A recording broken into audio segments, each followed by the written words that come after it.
Olá, muito bem, seja muito bem-vindo para mais um encontro do nosso IES Objetivo, Inteligência Emocional Saudável. Você que está participando com a gente em mais essa aula, seja muito bem-vindo.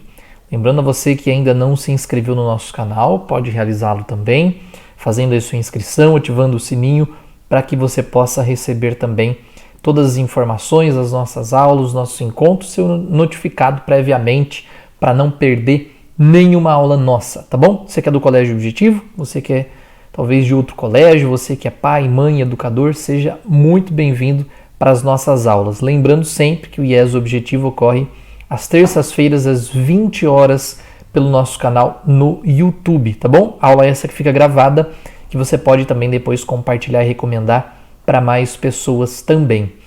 Na aula passada a gente falou sobre uma virtude chamada obediência, a virtude do sonho de qualquer pai, de qualquer mãe, sonho de consumo de toda a família, né?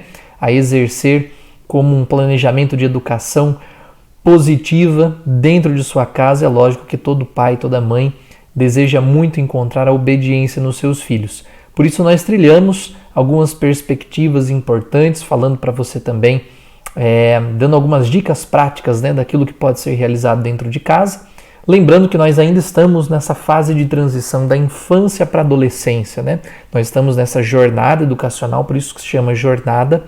É algo que a gente vai realizar a longo prazo ainda, né? São aulas muito produtivas, por isso que são compreendidas semanalmente e com um prazo aí um pouquinho mais estendido. Nós estamos percorrendo as fases de desenvolvimento da criança, depois do adolescente, do jovem, até a fase almejada, que é a fase adulta da vida, tá legal? Então, portanto, a próxima jornada nossa vai ser realizada a partir da fase da adolescência. Então, você que é pai, mãe de adolescentes, com certeza vai ser de grande valia. E é lógico que, talvez aquilo que eu esteja falando para você, se você é pai, mãe de adolescente e esteja ouvindo as nossas aulas, é claro que tem muita coisa que talvez lá atrás passou batido e que agora ainda assim podem ser aplicadas, mesmo seu filho já sendo adolescente, né, um jovem nessa fase de transição, tá bom?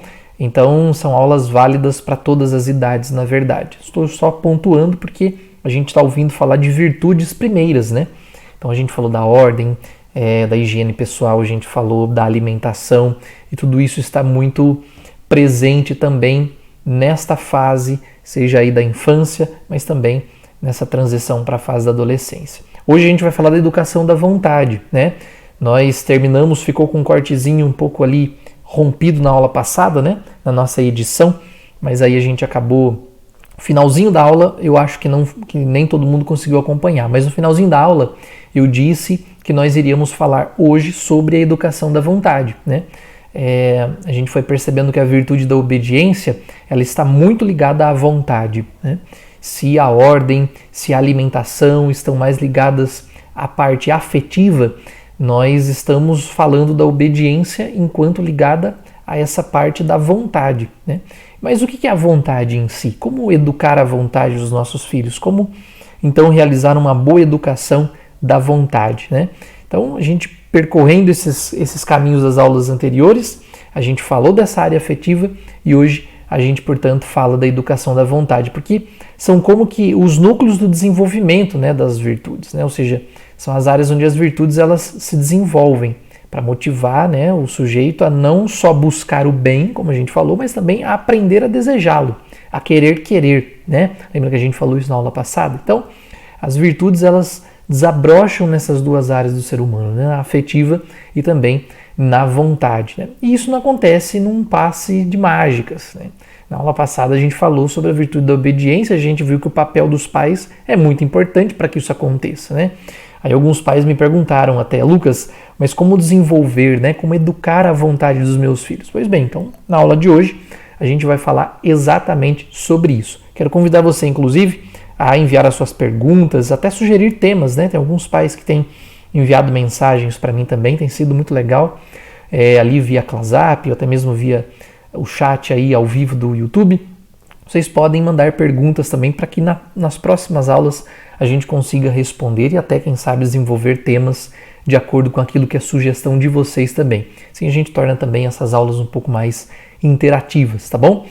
Então, na aula de hoje a gente vai falar um pouquinho sobre isso. Então, por isso eu dividi em alguns pontos que eu julgo ser essenciais, né, como preocupações que a gente tem em relação a esse assunto. Então, em cada preocupação, um apontamento que a gente precisa aprender. A primeira preocupação que a gente tem ao nascer dos filhos é justamente com o seu desenvolvimento físico, né?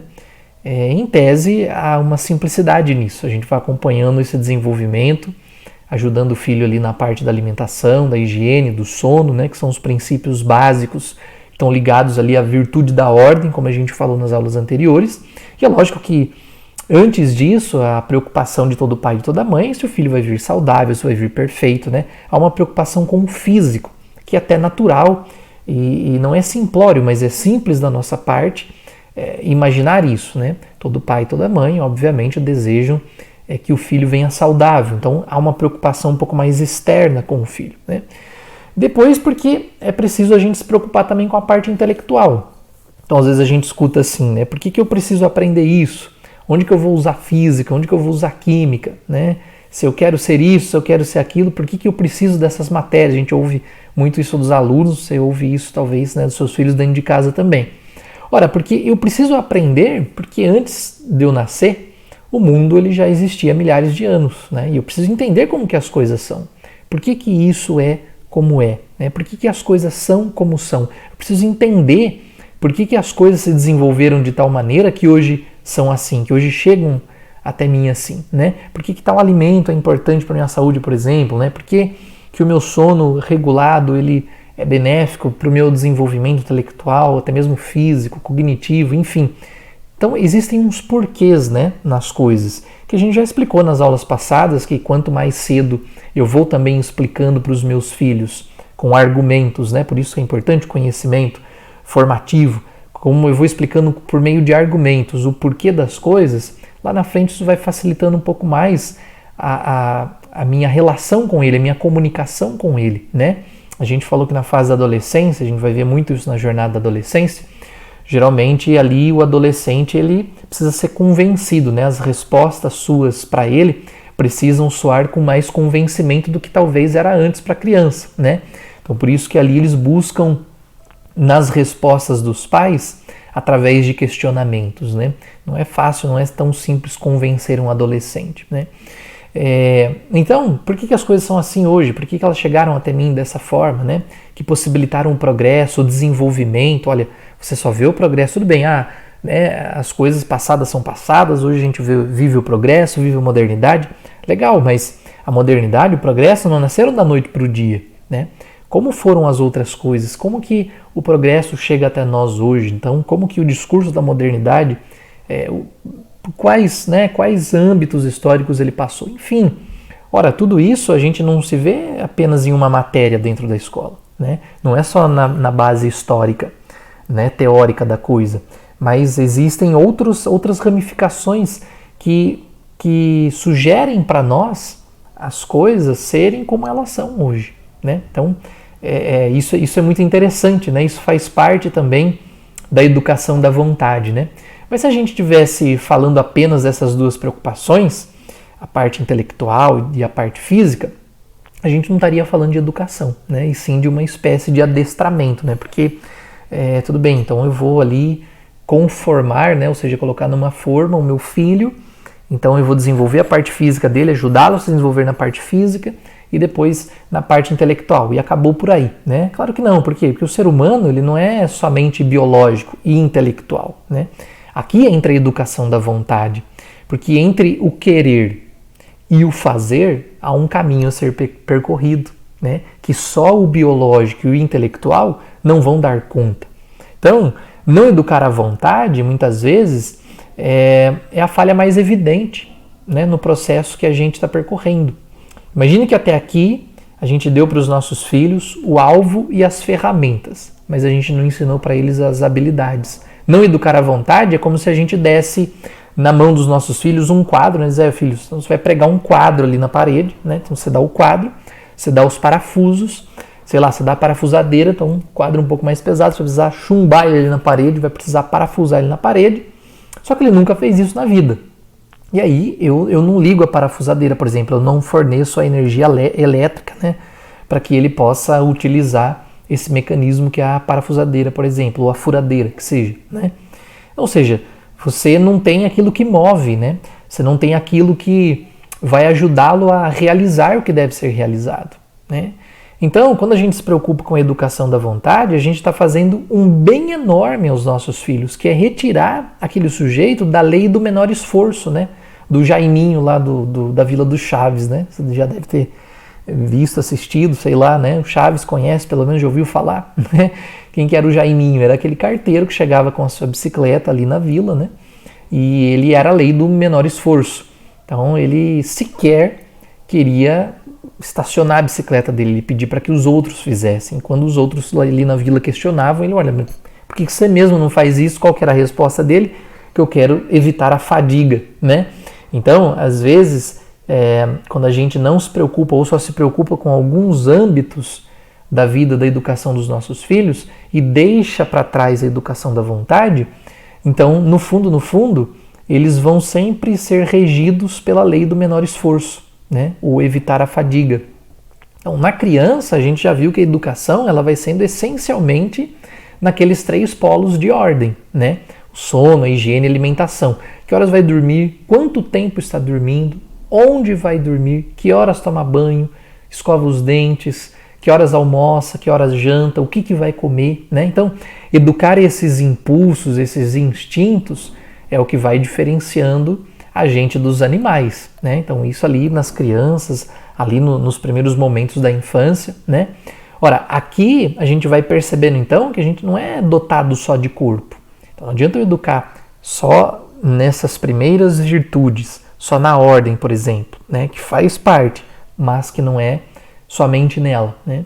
Por quê? Porque a gente também é corpo e alma, né? Possuímos uma abertura em nós que está para além daquilo que a gente vê. E eu não estou falando aqui numa questão, numa conotação religiosa, né? Mas de essência mesmo. O próprio filósofo Aristóteles, que inclusive era pagão, o próprio Platão, o próprio Sócrates, se você for buscar ali na filosofia mais antiga, enfim, todos esses, eles já intuíam essa realidade na vida do ser humano, de que a composição do ser humano não era só corpórea, né? Então, porque se a gente for imaginar que a nossa composição é só corpo e que a gente se limita só ao âmbito material, ora, o que em nós é diferente dos animais, por exemplo, né? Então, assim, existe algo para além de nós, né? Existe algo para além daquilo que é exterior, ou seja, que me move também para buscar. Quando eu digo para você assim, você quer ser feliz? Quando você diz para o seu filho, e é lógico que é isso, você almeja isso para o seu filho, não só para você, mas também para o seu filho. Aliás, com certeza, mais de 50% das coisas que você realiza, você só realiza pensando no bem da sua família, né? Pensando no bem da sua prole, dos seus filhos, né? E é lógico que o bem maior é a felicidade. O bem supremo que você deseja para os seus filhos, para a sua família, é, afinal de contas, a felicidade. Você pode estar buscando de várias maneiras, mas o pano de fundo, a finalidade de tudo isso, mesmo que você não o diga, é a felicidade, né? Então aqui a gente entra na última esfera e mais importante preocupação. Nós educamos a vontade para a felicidade. Isso é um ponto muito importante, né? Por que se deve educar a vontade? Ora, tem um norte, tem uma finalidade, né? Tem um fim para o qual eu faço todas as coisas, né? Não é possível que eu esteja nesse mundo, muitas vezes padecendo, sofrendo, né? Passando por situações difíceis, vencendo, superando, só para ficar na matéria, né? Só para, enfim, ficar na materialidade das coisas. Não, as coisas elas não têm um valor utilitarista em si, né? Ou seja, a maneira como a gente se relaciona com as pessoas é apenas uma troca, né? Aliás, esse termo tá muito em alta, né? A troca, né? Então, a troca, a experiência, né? Quer dizer, a questão empírica da coisa, né? Ou seja, eu só conheço aquilo que eu vejo, aquilo que eu toco, né? Não, quer dizer, existe algo para além do exterior, para além daquilo que os nossos olhos são capazes de ver, para além daquilo que os nossos sentidos são capazes de experimentar. Então aqui a gente está falando da felicidade. Ora, se os meus sentidos não tocam a felicidade em si, se os meus olhos não veem a felicidade, se os meus ouvidos não ouvem a felicidade, se de alguma maneira o meu paladar, né, enfim, o meu tato, todos os meus sentidos externos não são capazes de abarcar a felicidade, o que é capaz em mim de abarcar a felicidade que não seja corpóreo.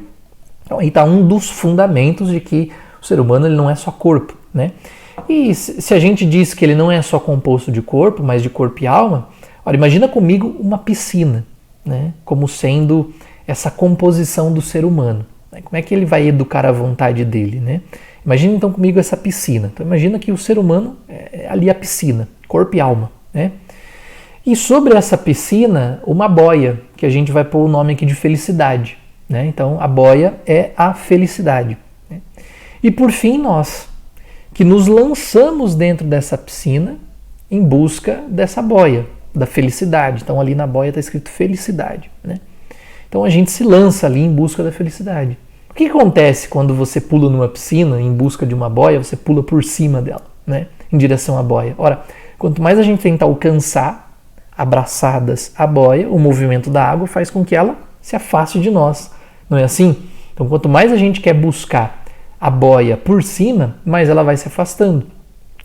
Então parece que quanto mais a gente busca a felicidade por cima, só pelo exterior, mais longe ela aparenta ficar, né? Como que eu faço para alcançar essa boia, então?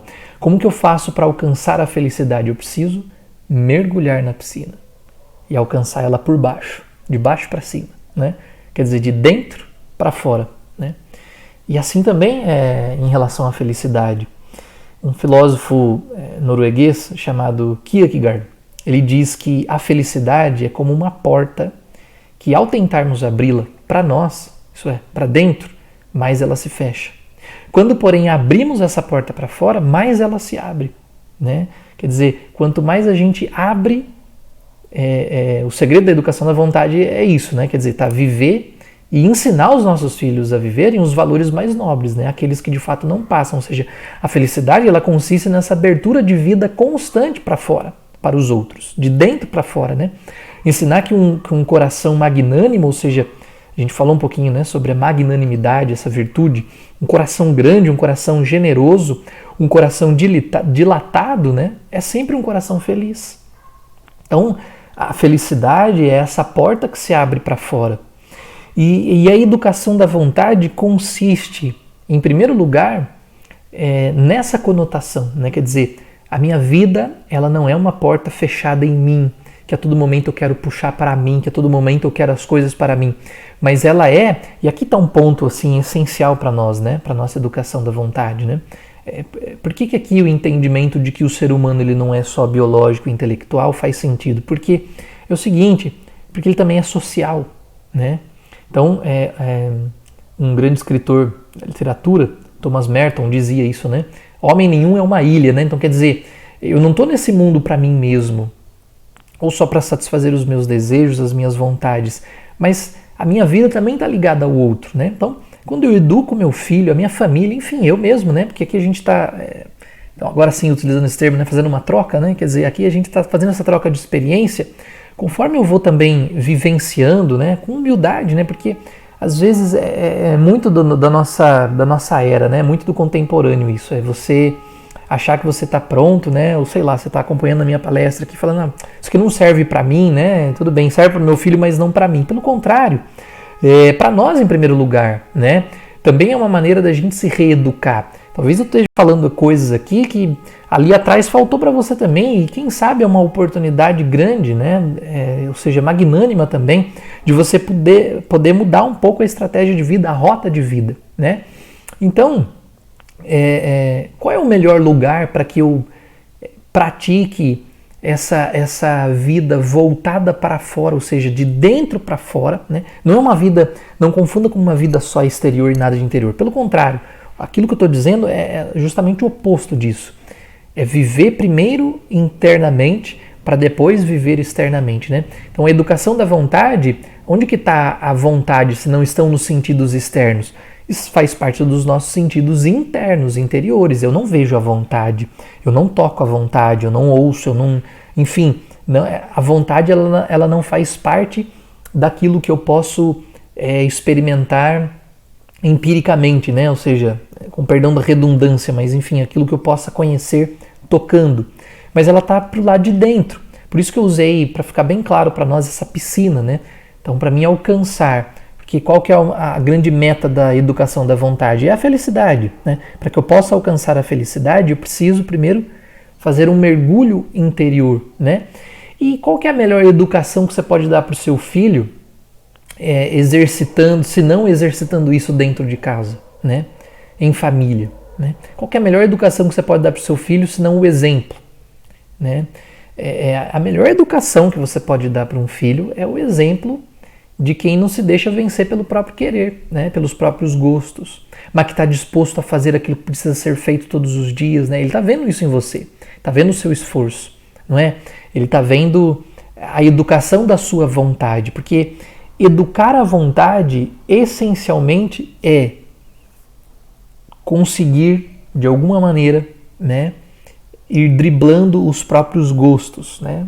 Aquilo só que te dá prazer. Porque qual que é o contrário da educação da vontade? É a vida hedonista, né? O hedonismo é viver só pelo prazer, né? Então o termo hedonismo é busca do prazer, viver só pelo prazer, ou seja, viver fazendo somente aquilo que gosta, né?